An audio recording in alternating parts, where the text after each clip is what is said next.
Musicians cannot survive in an orchestra without librarians.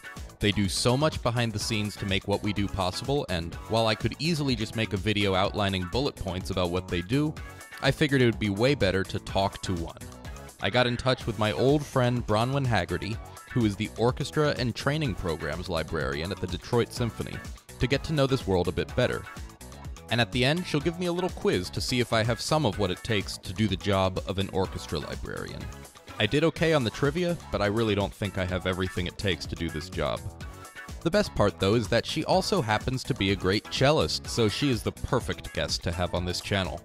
Let's roll the interview and see what she has to say. Hello, friend. Good to see you. It's great to be here. So, I haven't done anything like this in quite a while, but I thought it would be fun to get an inside perspective from somebody who is part of basically a team that makes the job that I do possible, because there's so much that goes on behind the scenes, and I talk a lot on this channel about, the life of a cellist and cello tips and cello pieces and orchestra life and all that stuff. But this is one of those aspects of behind the scenes that I haven't gone into yet. Basically, I want you to start by just bragging on your profession a little bit and telling me what you do and why I couldn't do my job without people who do your job. Okay, so yeah, to put it simply, a librarian is there to make sure the sheet music reaches the stands of the musician. In an organization like the Detroit Symphony, where we're putting on a different show once a week, sometimes different shows, different concerts twice a week, or more. We have time is money, so we have to make sure the music is prepared with all of the correct markings from the conductor, the concertmaster, the string principals, people like that who have a specific thing they want put in the parts. So it's the librarian's job to catch any potential problems in the music, like page turns or things like bowings that don't match up, because it's really important that the bowings match up between the sections. So we try to catch those things ahead of time so that they don't have to stop rehearsal and therefore correct a mistake that could have been caught before the music even reaches the musicians. Right. So the things that we see when we look on our stand and we see, for example, a cut that's marked in the music, or we see like a flap that we can take out for to make a page turn easier, these things that would have been issues, one of your main responsibilities in your job is to spot them and take away the issues before they become an issue for us, right? Right.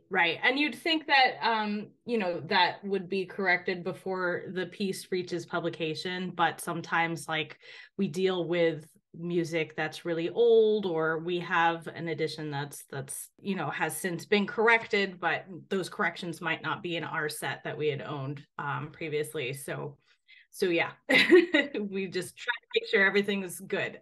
Every piece of music before it reaches the stand, we look at every part, make sure it's all ready to go. Correct me if I'm wrong, but another thing that's pretty big in your job is the meticulous management of rights, right? Yes.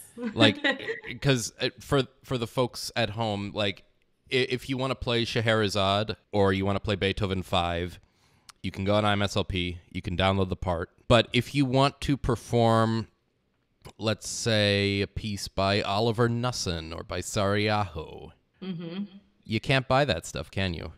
It depends. So you could go to the composer's website, see what's available. Usually, if they have things for purchase, I know Jessie Montgomery's site, she's a composer who's being performed more and more often.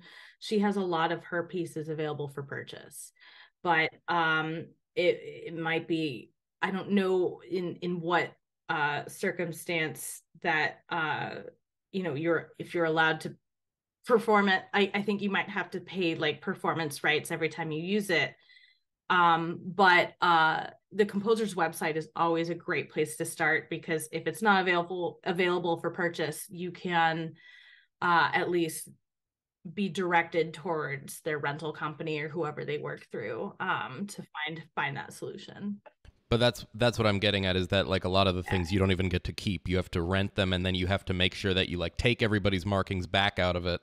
Yeah, sometimes. Like sometimes we leave them in, unless it like specifically says in the rental agreement. But yeah, like for instance, we just had last week we had Tanglewood's own Brian Raphael Neighbors. We had a piece of his, yeah, good friend of both of us. Yes, we love Brian. We love Brian, and this is the second time working with the Detroit Symphony that they're doing a piece of his. And you know, it is kind of like, yes, we know the composer directly, but we still had to go through his rental company and be sent parts. I think they also sent PDFs because we had, you know, for any substitute players who are out of town and request them. But yeah, just today we sent the parts back. It's like we don't get to keep them, I don't think, even though we were co-commissioners. So, and even though he's your friend, even though he's our friend, we still had to send him back to the rental company. So I want to get to the juicy stuff. Yeah. Because my second question I wrote down here for you is, can you give me a few real world examples of when you have helped avert disaster? This week? Well, yeah. Just because it's fresh in my mind, a few weeks ago, we were doing Beethoven's Third Piano Concerto, and I'm still unclear what actually happened, but we had a double rehearsal, and it wasn't rehearsed the morning rehearsal, so we had like an hour or so in between, and I think our concertmaster was talking to the conductor and realized that the idea that he wanted was not really possible with the bowing that we had in our parts. So we had 4 librarians in the office that day, the 3 of us plus our part-time librarian. And so once our concertmaster finished like fixing the bowings to what the conductor, you know, intended, all 4 of the librarians rushed downstairs to the musicians lounge, collected all of the string players' parts, and we ended up delaying rehearsal just a little, by like 6 minutes, but we changed every bowing in the affected pages of every string part. Wow. In the like 10 minutes or so before rehearsal was supposed to start. So I'd say 6-minute delay was pretty impressive. I would agree. Yes, but typically it's that type of work that, you know, we would want to catch ahead of time, but sometimes it's not always possible because, you know, it's live music, ideas change, things change in rehearsal. So that's just the most recent thing, but I think it was a good instance because we were so public in that we were changing the bowings in front of everyone. That was a good reminder of what we do to the orchestra as well, because if our job is done right, you don't notice us. It's only when things go wrong. Like page turners. Yes. What do you think is the biggest disaster you've averted? There was one time, I think last season, we were doing William Grant Still's poem for orchestra, and they, you know, I was sent to do the bowings for it and the string parts, and I kind of started to recognize that the bowings I was taking was from like an earlier edition, and I was putting it into a newer engraved version that, you know, was a little easier to read. And I learned that between the 2 editions, there were some discrepancies.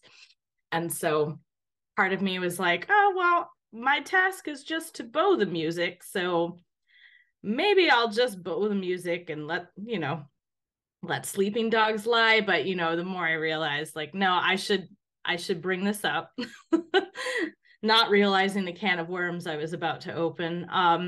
Because I saw that like between the cello and the bass part, like there's a copy and paste error in the bass part that came from the cello part, and like violas had missing tremolos or something like that. So the more we realized we had to compare the new parts to the old edition, and the more we realized that we need to come up with an errata list for this, because some pieces, if they've been out long enough, they have an errata list that you can, it'll be laid out, and you'll be able to tell which things you need to fix directly in which publication or something, or which edition. So this didn't have an errata list available to the library world. So we decided to make one before it went out to the orchestra. And I think it had, I want to say over 100. I want to say it was like 300, but that sounds really high, but it was definitely over 100 errors we came up with between all the winds, brass, and string parts. And that was also our part-time librarians like first week. So we're like, welcome to the library. Here, we're going to use every type of arts and crafts known to man to fix these parts. So we fixed it by hand. We literally cut and pasted. We used Photoshop. We used Finale. We used whiteout. we used gluing stuff in. And I think after all was said and done, there was only one thing that we missed in the end. So amazing. Yeah, so I think we would take that as a win. And to the orchestra, they wouldn't know any different, because the parts they see are like, what is correct, what the part should be. And they didn't know we spent, hours and hours and hours going between every single part and looking at the old edition and comparing it to the new edition, and coming up with the best solution on how to resize and fit the corrections and things. So although I think I talked about. I think they should know this stuff, because then they can bring you donuts. Yes, and actually our concert master is the sweetest person in the world, and always brings us chocolate or very nice cards of appreciation. So occasionally I think our orchestra is very good in showing their appreciation. Well, good. So and I would like to show that appreciation to you and those who do similar things to you. So one last thing, which is sort of basically an orchestra librarian has to have even more knowledge of repertoire and music history than the players do. And y'all have some pretty intense tests about that you need to go through when you're trying to get a job in this field, right? Yes. I think a lot of musicians make fun of it because it is called a library audition.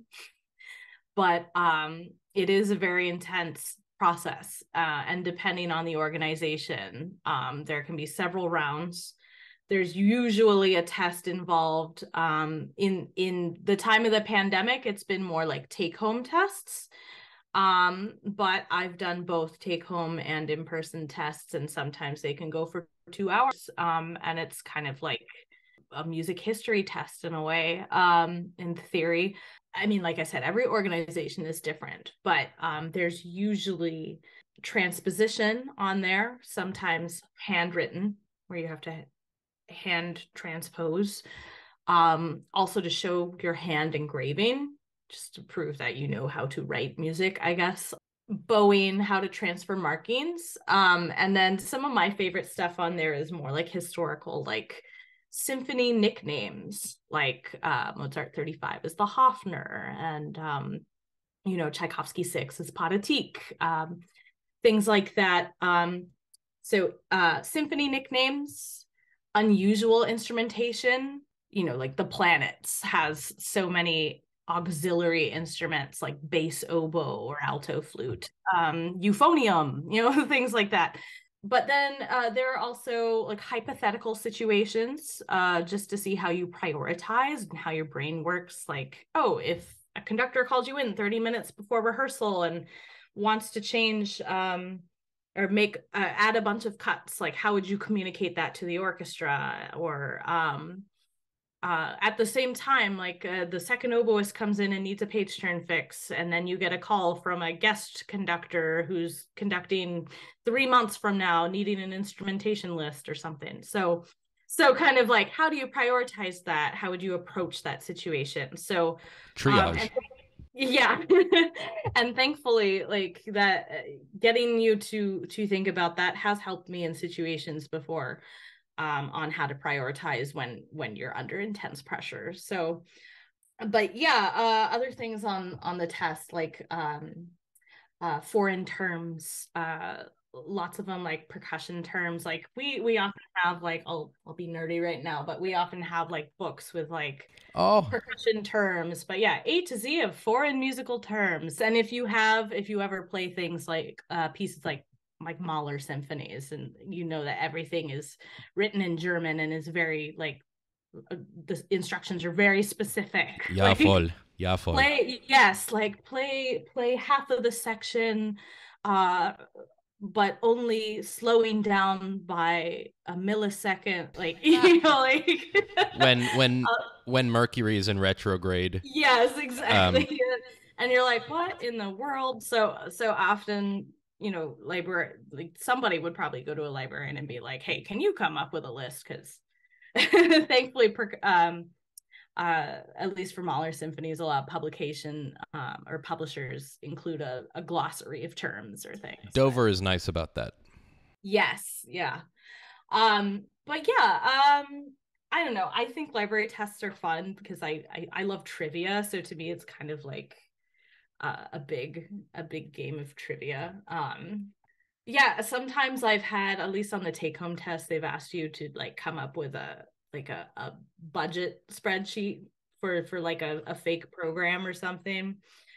But yeah, like I said, it depends on the organization, but there's at least always going to be like questions about specific things that you might need to look out for, like the fact that there's 3 different editions of Firebird by Stravinsky, or if the conductor wants to program Romeo and Juliet, like you would assume that's Tchaikovsky, but it could be Prokofiev, or it could be Berlioz, or there are a lot Yeah. more composers who wrote a piece about Romeo and Juliet than we realize.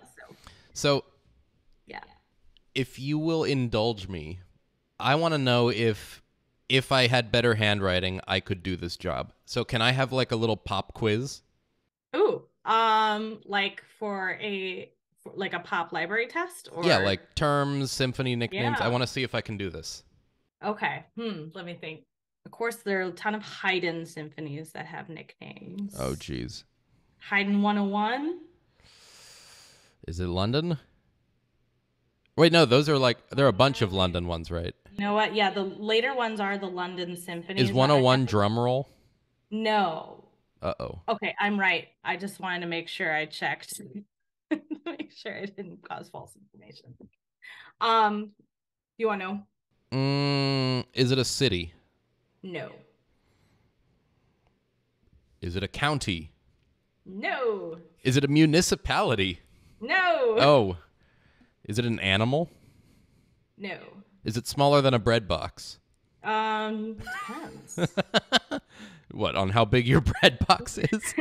Yeah, not in London's case. I give up. The clock. Oh. Oh, Big Ben. Oh, you Yes. need a real big bread box for that. You need a really big bread box, yeah. Let's see. Yeah, more symphony nicknames. Yeah, well, let's go with Tchaikovsky. So we know 6 is the Pathétique, but do we know the nickname for 1 through 3? Okay, so 1 is Winter Dreams, right? Yeah, I think Winter Daydreams, but I'm Oh. sure they would take that on a test. Yeah. 2 is The Little Russian. Mm-hmm. 3, I assume exists, but I have no idea about anything about it. Not a lot of people play it, but And the then way to- I remember. Oh, sorry. I was going to say, to my knowledge, 4 and 5 have no nicknames, right? Yeah, correct. The way I remember 3 is because of our lovely Detroit Symphony librarian, Robert Stiles. He said, just think of sausage. The Grand Pork Symphony.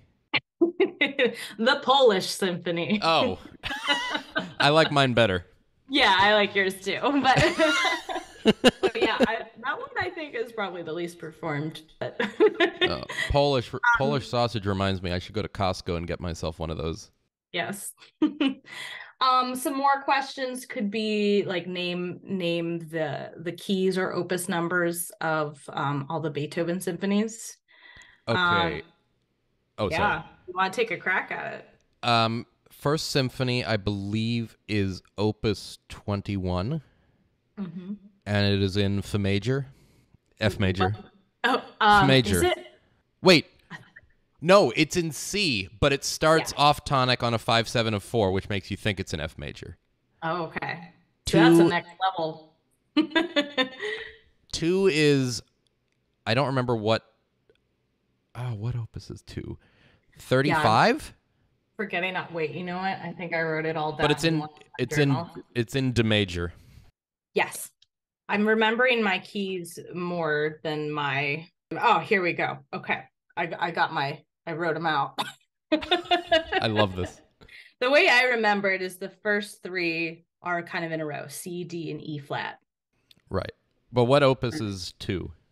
36. Oh, I was so close. Yeah, yeah. And then And number then three. oh, sorry. No, you want to try? Well, 3 is 55 and it's an E flat. And what is the nickname? The Eroica. Yes.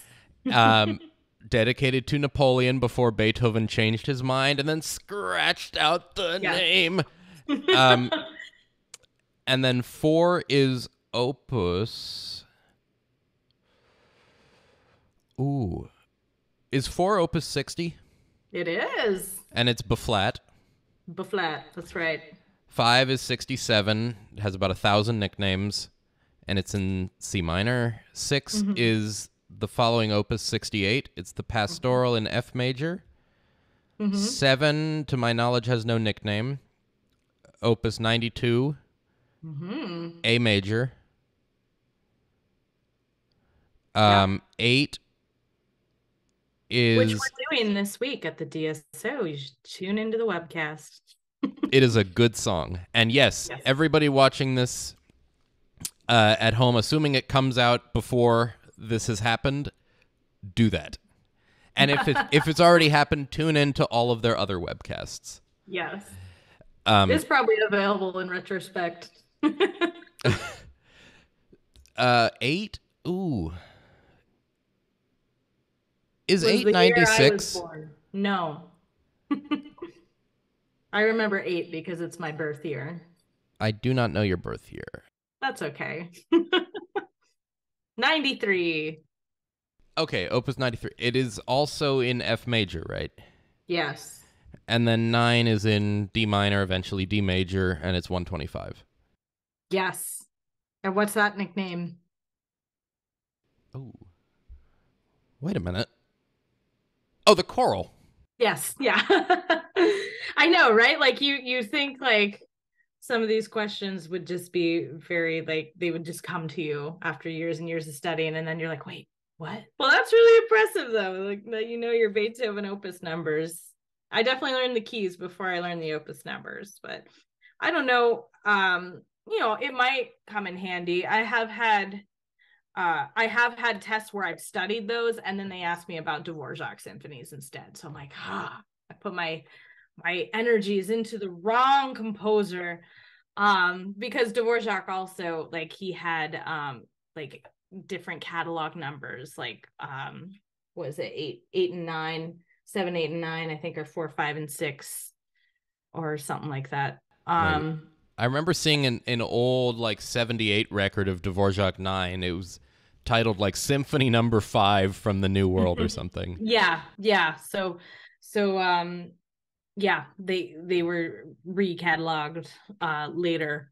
I think some of his earlier symphonies have nicknames too, but they're like never played. Well, thank you for giving me this little quiz. I think I would still have a lot of studying to do. Oh, sure. Well, I can do the bowing portion next. No. Oh! No, sometimes it's just like giving you an old edition and telling you to put all markings into the new edition. Or sometimes they give you less instructions than that and say just copy any relevant markings. And you're like, well, what is relevant in this case? So they want to see what you think relevant means. Kindly define the term. Yes, but sometimes, yeah, the old editions will have bars broken up in the wrong place or continuing on the next line and things. So it's easy to lose track of where you are.